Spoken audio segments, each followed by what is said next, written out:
первую очередь ошибка начинается на стадии возникновения трудовых отношений, когда работник игнорирует требования Трудового кодекса Российской Федерации об обязательном заключении трудового договора, одним из существенных условий которого является прописание размера заработной платы.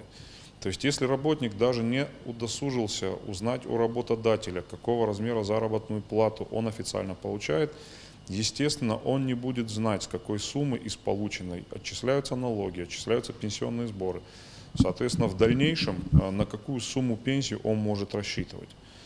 Поэтому необходимо в первую очередь при поступлении на любую работу, на государственную или муниципальную службу требовать заключения трудового договора или служебного контракта.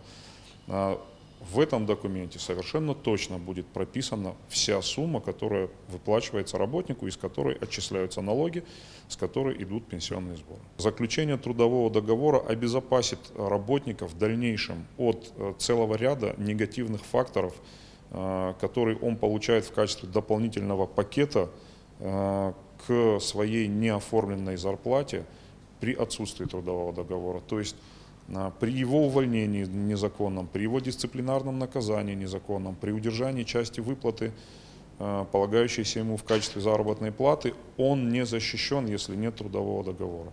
И наоборот, если трудовой договор есть, в данном случае федеральные надзорные ведомства, такие как Федеральная инспекция труда, прокуратура Российской Федерации, в силах предпринять все необходимые действия для защиты его интересов.